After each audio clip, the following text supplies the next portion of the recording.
నిజామాబాద్ జిల్లా మోపాల్ మండలంలోని 11 గ్రామ పంచాయతీ పరిధిలో వార్డు మెంబర్లకు శిక్షణా తరగతులు నిర్వహించారు. ప్రతి వార్డు మెంబర్లు గ్రామంలో మౌలిక సదుపాయాలపై అవగాహన కల్పించారు. ఈ కార్యక్రమంలో ఎంపీడీఓ రాముల్ నాయక్, ఎంపీడీఓ కిరణ్ తదితరులు పాల్గొన్నారు.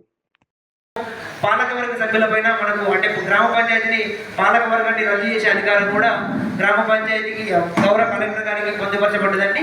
అయితే దీనికంటే ముందు ఏం జరుగుతుందంటే సెక్షన్ 298 ప్రకారము సెక్షన్ 268 ప్రకారము గౌరవ డిపిఓ గారు దీని మీద ఎంక్వైరీ చేసి ఆయన ఇచ్చిన నివేదిక మేరకు కలెక్టర్ గారు దాని యొక్క అధికారాన్ని చూపిస్తారండి.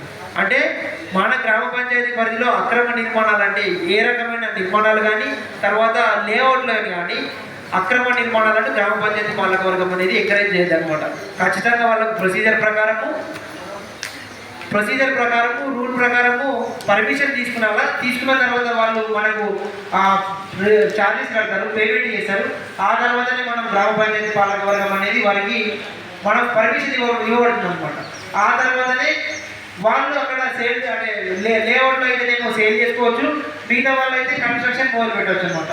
ఒకవేళ ఎలాంటి పర్మిషన్ రాకుండా వాళ్ళు కన్స్ట్రక్షన్ చేయకూడదు కాబట్టి మనం అలాంటి ఎంకరేజ్ చేయదు. కాబట్టి ఒకవేళ ఎంకరేజ్ చేస్తే సెక్షన్ 52 క్లాస్ 4 ప్రకారము గ్రామ పంచాయతీ నిర్వహించకపోయినా, తర్వాత సెక్రటరీ గారు ఫిక్స్ చేసిన డిమాండ్ని ఆమోదించకపోయినా, అక్రమ నిర్మాణాలను ఎంకరేజ్ చేసిన వీటిపైన గ్రామ పంచాయతీ పాలకవర్గాన్ని రద్దు చేసే అధికారము గౌరవ కలెక్టర్ గారికి చట్టంలో పొందుపరచబడుతుంది. అదేవిధంగా సెక్షన్ 6 ప్రకారం ప్రతి 2 నెలలకు ఒకసారి మనం గ్రామ సభలు కండక్ట్ చేయాలండి. ఈ గ్రామ సభలు కండక్ట్ చేయడంలో అంటే గ్రామ సభలు నిర్వహించడంలో విఫలమైతే గౌరవ సర్పంచ్ గారి పైన చర్యలు తీసుకుంటారండి. సెక్షన్ 33 ప్రకారము సర్పంచ్ గారు తన యొక్క పదవిని అనేది కోల్పోతారండి. అదే సెక్షన్ 34 ప్రకారం మనం ఒక ఆర్థిక సంవత్సరంలో చేసిన పనులు ఏవైతే ఉంటాయో ఆ ఆర్థిక సంవత్సరంలో చేసిన పనులను ఏప్రిల్ 1 నుంచి మార్చ్ 31 వరకు ఒక ఆర్థిక సంవత్సరం అయితే ఈ ఆర్థిక సంవత్సరంలో చేసిన పనులను అదే సంవత్సరంలో వచ్చే డిసెంబర్ 31 లోపల ఆడిట్ అనేది చేయించాలి.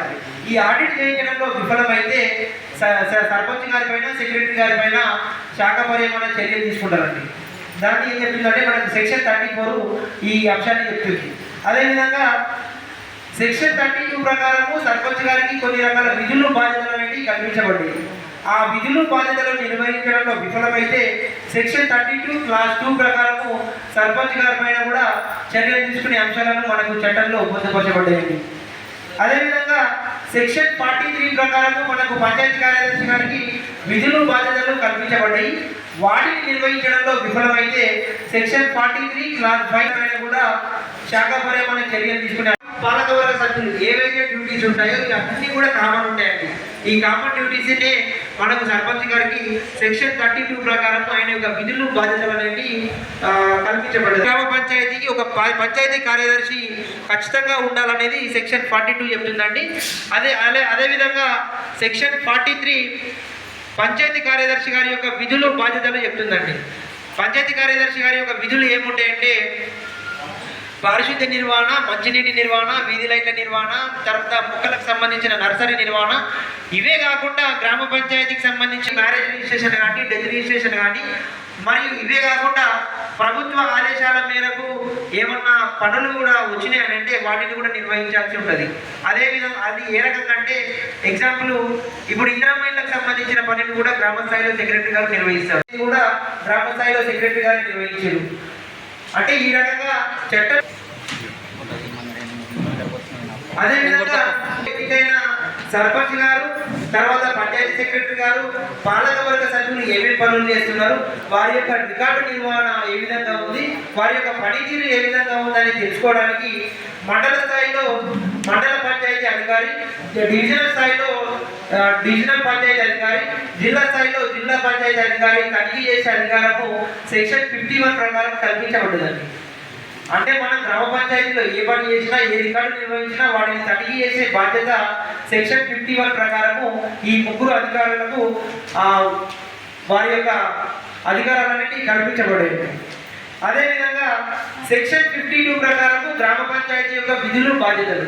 గ్రామ పంచాయతీ అంటే సర్పంచ్ గారు, ఉప సర్పంచ్ గారు, వార్డు సభ్యులు, పంచాయతీ కార్యదర్శి, ఇవి వీరికి పారిశుద్ధ్య నిర్వహణ, మంచినీటి నిర్వహణ, తర్వాత వీధి లైట్ల నిర్వహణ, నర్సరీ నిర్వహణ, ఇవే కాకుండా ప్రభుత్వానికి సంబంధించిన సంక్షేమ పథకాలు ఏవైతే ఉంటాయో ఆ సంక్షేమ పథకాలకు లబ్ధిదారులను ఎంపిక చేయడము, ఆ పథకాల యొక్క అమలును పర్యవేక్షించడం కూడా గ్రామ పంచాయతీ యొక్క విధులు బాధ్యతల్లో ముఖ్య భాగం. అదేవిధంగా గ్రామ పంచాయతీ పరిధిలో ఇంకా ఏమన్నా కొత్త ఇల్లు కట్టిన వాళ్ళు ఎవరైనా ఉంటే వాటికి ట్యాక్స్ని వేసే అధికారం కూడా గ్రామ పంచాయతీ. అదేవిధంగా మనకు సర్పంచ్ గారి పైన కానీ ఉప సర్పంచ్ గారి పైన కానీ చర్యలు తీసుకొని వారి యొక్క పదవిని కోల్పోతే వారు సెక్షన్ 141 ప్రకారము ట్రిబ్యునల్ని కన్సల్ట్ కావచ్చండి. ట్రిబ్యునల్ అంటే ముగ్గురు సభ్యుల ధర్మాసనం అన్నమాట.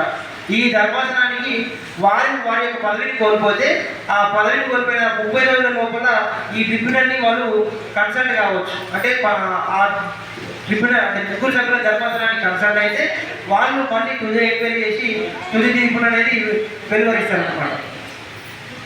అదేవిధంగా మనకు గ్రామ పంచాయతీ అనేది ఎంతసేపు సెక్రటరీ గారు, సర్పంచ్ గారు, ఉప సర్పంచ్ గారు, వార్డు సభ్యులు వీరు మాత్రం చేస్తేనే గ్రామ పంచాయతీ అనేది అభివృద్ధి చెందుతుంది కదా.